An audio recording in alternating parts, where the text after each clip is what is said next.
Sherlock discovered two victims. The crime scene was deeply disturbing. The killer had strapped pillows tightly over their faces with belts. Then he suffocated them. The method was almost identical to the 1999 Wade murder case, but the man convicted in that case was already serving time in prison. The sheriff suspected someone was copying the old murders. According to the case files, after each killing, the murderer took one female victim's shoe as a trophy. This time was no different. Suddenly Sherlock realized something. They weren't looking for a copycat. They were looking for Wade's accomplice. Back at the station, Sherlock ran a ballistic comparison. The results showed something striking. The bullet used in last night's shooting had the exact same markings on the casing as the bullets from several earlier cases. That meant the same gun had been used, so they went to the prison to confront Wade. The sheriff questioned him face to face, demanding to know who his partner had been back then. But Wade insisted he had been framed from the very beginning. Hearing that, Sherlock became convinced the sheriff was hiding something, so they went to Carla's house. But her son told Sherlock, Carla had passed away 4 years earlier. Not long after that, Sherlock uncovered another lead, a criminal named Victor. He had also been arrested in 1999 for burglary. During the time he was incarcerated, there wasn't a single burglary reported in the city.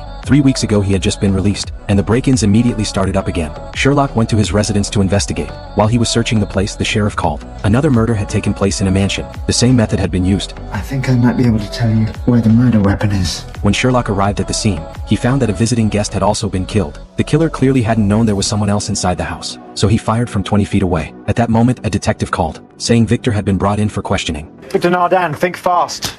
What are you doing? This man is innocent. Detective Bell, a word if you please. Sherlock tossed an orange at his face to test his theory. He had noticed that everything in Victor's bathroom was arranged on the left side. The blue scuff marks on the ceiling above his bed were from repeatedly hitting a squash ball against it. That kind of training is commonly used to sharpen depth perception, which strongly suggested he only had vision in one eye. He can barely pour a glass of orange juice without spilling it, let alone hit a moving target from 20 feet away. The killer had hidden the gun beneath the floorboards. The goal was to frame Victor. The real murderer had to be Wade's accomplice from back in 1999. Soon the media began reporting that Wade might be innocent. When Wade was first imprisoned, he had been illiterate. Now he could recite classic literature. Clearly, someone had spent years teaching him behind bars. While reviewing records, Sherlock discovered Wade had signed up to work in the prison library, and one of the young volunteers looked strangely familiar to Sherlock. It was Carla's son. The next day, Sherlock went to see him, looking into his blue eyes, the exact same shade as Wade's. Sherlock realized he was the son of Wade and Carla. How long did it take him to seduce you? How long did it take him to talk you into killing on his behalf? I taught him how to read. That's how it started. Yeah, but there's more than a little bit of your father in you, isn't there, Sean? Enough for you to murder 5 people. You must know your father pretty well by now. How do you think he's going to respond when my colleagues approach him with a deal to reduce his sentence in exchange for the name of his accomplice? I'm done with this. How loyal do you think your father's going to be when your neck's on a chopping block and he's got freedom at his fingertips? Is he going to hesitate for even a second before he renounces you? Will he visit you in prison?